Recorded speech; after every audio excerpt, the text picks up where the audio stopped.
Ohio, Mr. Jordan for 5 minutes. Did the FBI pay Christopher Steele, and was the dossier the basis for securing warrants at the FISA court to spy on Americans associated with the Trump campaign? Really, when you sum it all up, it boils down to those fundamental questions. Did you pay the guy who wrote it? And did you use what he wrote, disproven, discredited dossier paid for by the Clinton campaign? Did you use it to go get warrants to spy on Americans? That's what it comes down to. And you're the guy who can answer those questions. And yesterday I was convinced that the answer to those questions was probably yes, but today I'm even more convinced the answer is yes, based on the text messages we got to read early this morning. Mr. Rosenstein, you know Peter Strzok, you familiar with that name? Yes, I'm familiar with the name. And former deputy head of counterintelligence at the FBI? Peter Strzok, that one?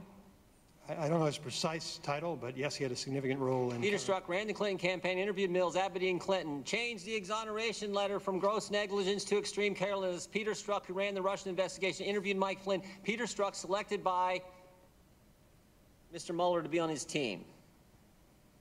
That Peter Strzok, we learned, had all these text messages. We got to read some of them early this morning.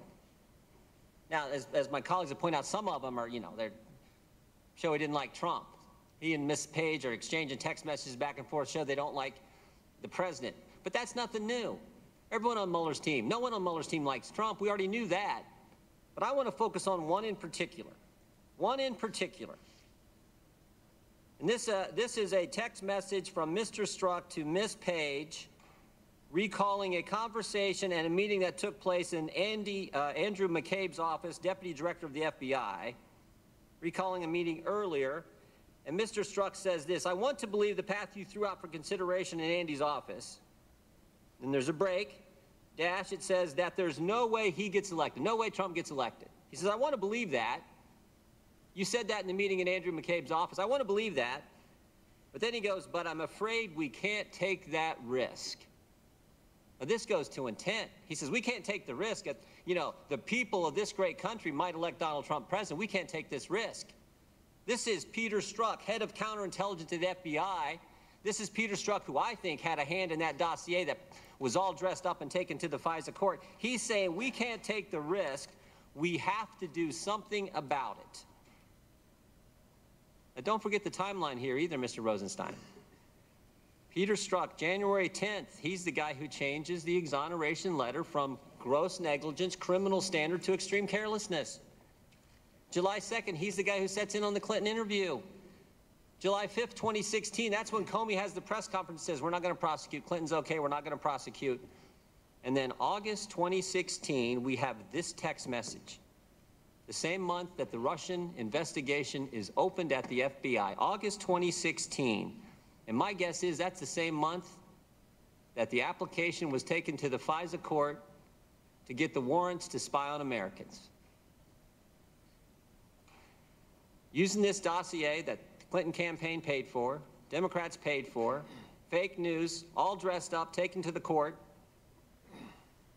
So I got really just a couple basic questions. Because it seems to me if the answer to any of those two questions, if the answer is yes, if you guys paid Christopher Steele at the same time the Democrats in the Clinton campaign were paying, or if you took the dossier, dressed it all up, took it to the FISA court, and used that as the basis to get warrants, and now we have intent in this text message saying that there's another text message. My colleague referenced it earlier, where Mr. Strzok says, I can protect our country at many levels. Says it with all the humility he could muster.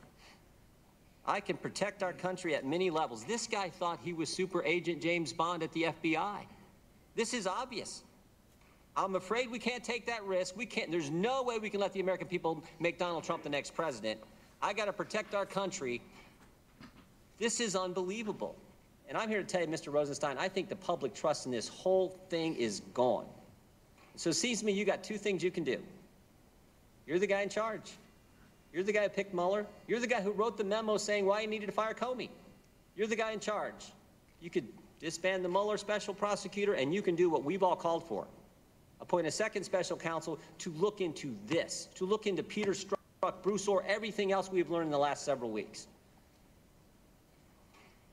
Yes, Congressman, and I can assure you that I consider it very important to make sure a thorough review is done. and our Inspector General is doing a thorough review. That's how we found those text messages as part of that review. You've given that answer like 15 times. Let me ask you this. Are you concerned? I mean, this is what a lot of Americans are believing right now, and I certainly do, that the Comey FBI and the Obama Justice Department worked with one campaign to go after the other campaign. That's what everything points to. Think about what we've learned in the last several weeks. We first learned they paid for the dossier, then we learned about Peter Strzok, and last week we learned about Bruce Orr and his wife Nellie. I mean, this is unbelievable. So what's it going to take to get a second special counsel to answer these questions and find out, was Peter Strzok really up to what I think he was? I think it's important to understand, Congressman, we have an Inspector General who has 500 employees and a $100 million budget, and this is what he does. He investigates allegations of misconduct involving department employees. That review that he is conducting is what turned up those text messages. It will also involve interviews of those persons and of other witnesses. And we're looking forward to his report, and we've met with Mr. Horowitz, and we're anxiously awaiting that report. But that doesn't dismiss the fact that the country thinks we need a second special counsel. 20 members of this committee, the Judiciary Committee with primary jurisdiction over the Justice Department, thinks we need a second special counsel. All kinds of senators think we need a special counsel. What fact pattern do you have to have? What kind of text messages do you have to see before you say it's time for a second special counsel? I want to assure you, Congressman, as I think the Attorney General explained, we take very seriously the concerns of 20 members of this committee or one member of this committee, but we have a responsibility to make an independent determination, and we will. I thank the chair. The chair recognizes the gentleman from New York, Mr. Jeffries, for 5 minutes. Thank you, Mr. Chairman. Mr. Rosenstein, there are approximately 14,000 special agents within the FBI. Is that correct? 37,000 total employees.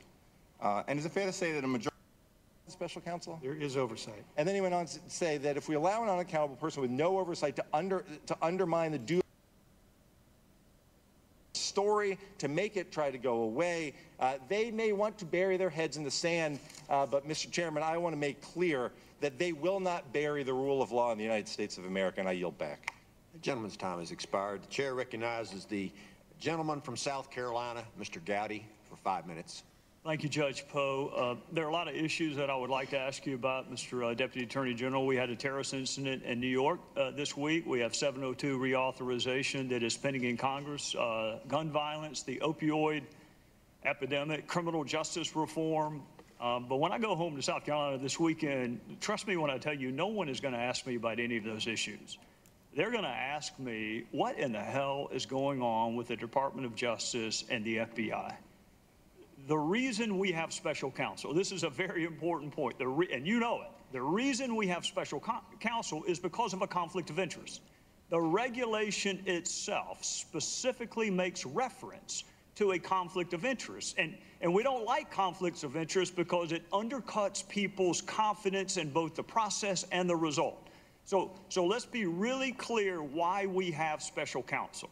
There was either a real or perceived conflict of interest that we were fearful would either impact the result or people's confidence in the process. That's why we have something called special counsel, and that's why we have special counsel in this fact pattern. And then lo and behold, those who are supposed to make sure there are no conflicts of interest seem to have a few of their own. There's a senior prosecutor who sent obsequious emails to a fact witness. She can be described as nothing other than a fact witness. She's a really important fact witness if you pursue the line of inquiry that my Democrat friends want to pursue. They got off of collusion and now they're on obstruction of justice. She may be the most important fact witness in an obstruction of justice case. And the senior prosecutor for this conflict of interest-free special counsel sent a fawning, obsequious email to a fact witness. And then we have prosecutors assigned to conduct this investigation who donated almost exclusively to one candidate over another. And then we have a prosecutor assigned to this conflict of interest-free team that attended what was supposed to be, what he'd hoped to be, a victory party for Secretary Clinton. And we have a senior DOJ official, Mr. Deputy Attorney General, with an office that used to be 2 doors down from yours, meeting with Fusion GPS. And Fusion GPS, of course, was paying for Russian dirt on the very person that they're supposed to be objectively investigating. And then that same senior DOJ official's wife, the one that met with Fusion GPS, his wife was on the payroll of Fusion GPS. And then we have a senior agent assigned to investigate Secretary Clinton's email, help draft the exoneration letter where we changed the language from grossly negligent to extremely careless, interviewed Secretary Clinton in an interview I've never seen, and I doubt you have either in your career as a prosecutor, interviewed Michael Flynn, was actively involved in the investigation into the Trump campaign before the Inspector General found his text. So this agent, in the middle of almost everything related to Secretary Clinton and President Trump, sent pro-Clinton texts, anti-Trump texts to his paramour in response to being told maybe he is where he is to protect the country from that menace, Donald Trump. He said, I can protect our country at many levels. And then he said Hillary Clinton should win 100 million to nothing. Now think about that, Mr. Deputy Attorney General. That's a pretty overwhelming victory. 100 million to zero. And when I read that last night, what I thought was this conflict of interest free senior agent of the FBI can't think of a single solitary American who would vote for Donald Trump. That's where the zero comes in. Not a single solitary American he can imagine would vote for Donald Trump. This is the conflict of interest free special agent assigned. And then he went on, if that weren't enough, to belittle Trump supporters by saying he could smell them at a Walmart in Virginia. This is the person we needed to avoid a conflict of interest. And then he said this, they fully deserve to go and demonstrate the absolute bigoted nonsense of Trump. But he wasn't content to just disparage Donald Trump. He had to disparage Donald Trump's family. This is what he said, Mr. Deputy Attorney General. He said the douchebags are about to come out. He's talking about our First Lady and children. This conflict of interest-free special agent of the FBI. This is who we were told we needed to have an objective, impartial, fair, conflict of interest-free investigation. So he's openly pulling for the candidate he had a role in clearing, and he's openly investigating a candidate that he has bias against. And then if that's not enough, he says Trump is an effing idiot. What the F just happened to our country? This is the same man that said he would save our country. What happens when people who are supposed to cure the conflict of interest have even greater conflicts of interest than those they replace? That's not a rhetorical question. You nor I nor anyone else would ever sit Peter Strzok on a jury. We wouldn't have him objectively, dispassionately investigate anything knowing what we know now. Why didn't we know it ahead of time? And my last question, my final question to you, and I appreciate the chairman's patience, how would you help me answer that question when I go back to South Carolina this weekend?